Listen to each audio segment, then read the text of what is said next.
Hello. Richard Hofstadter won the Pulitzer Prize for this book, Anti-Intellectualism in American Life, in 1964. It's still around and is extremely influential 2 generations later as an analysis of the course of American intellectual history over the last 2.5 centuries, really, since the Founding Fathers.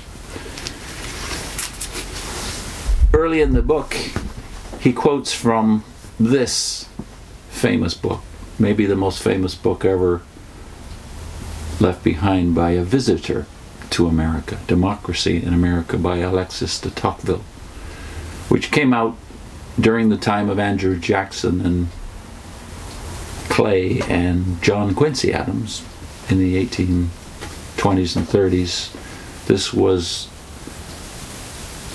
perhaps the most famous book ever to comment upon the American character. To this day, 200 years later, it remains maybe the most quoted book about the nature of the American character as well.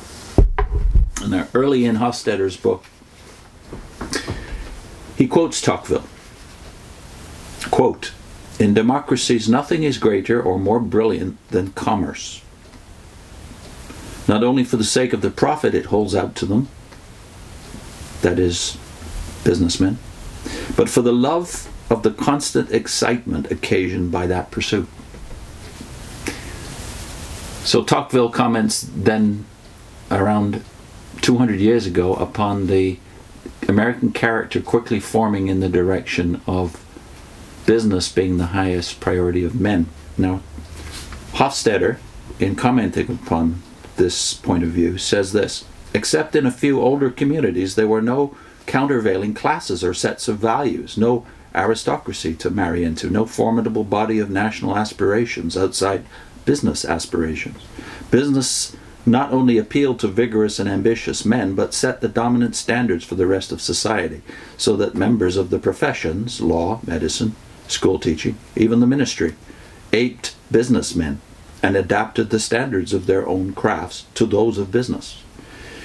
It has in fact been one of the perennial complaints of intellectuals in America that they cannot have much rapport with the professional classes as such, because these have been swung into the business orbit. It was business, finally, that isolated and feminized culture by establishing the masculine legend that men are not concerned with the events of the intellectual and cultural world. Such matters were to be left to women." Later in the book, Hofstadter contrasts this reality, as Tocqueville found it in the 1820s and 30s, with the realities of the generation before, when the Founding Fathers had, of course, written the Constitution of the United States, and the priorities of the Founding Fathers, and how much those priorities contrasted with the days of Andrew Jackson, where Tocqueville came into American life, and the days of John Quincy Adams, who after all was the son of one of the Founding Fathers. Later in the book, Hofstadter says this about John Quincy Adams, by the way, the son of John Adams, America's second president. He, John Quincy Adams, represented a kind of leadership which had outlived its time. Hamilton, Washington, even Jefferson had been interested in a measure of centralization within some kind of national plan, and had expressed the desire common among the gentlemen of the eastern seaboard to give some order to the expansion of America.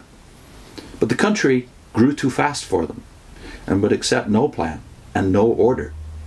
As their type became obsolete in politics, the position of the man of intellect also deteriorated. Adams, John Quincy, was the last 19th century occupant of the White House who had a knowledgeable sympathy with the aims and aspirations of science, or who believed that fostering the arts might properly be a function of the federal government. Adams lost the election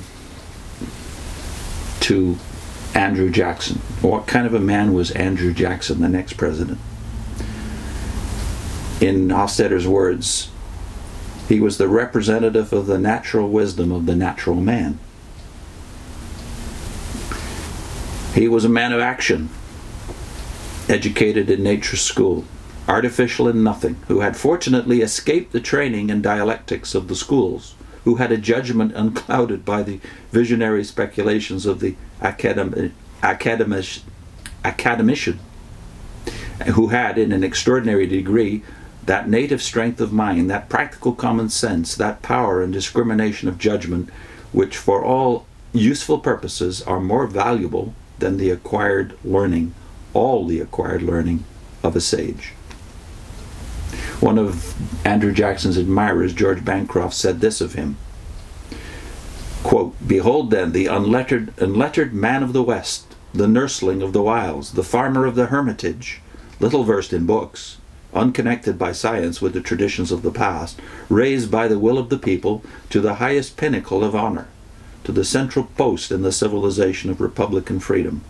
What policy will he pursue? What wisdom will he bring with him from the forest?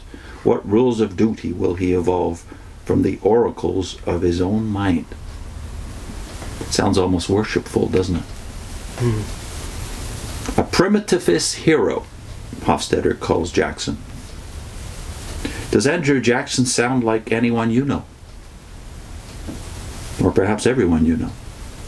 The oracles of his own mind. Well, you might say Andrew Jackson won his battle with Jefferson, and Jackson had more impact in forming the American character than Jefferson did. Who knows where that battle will lead in the future?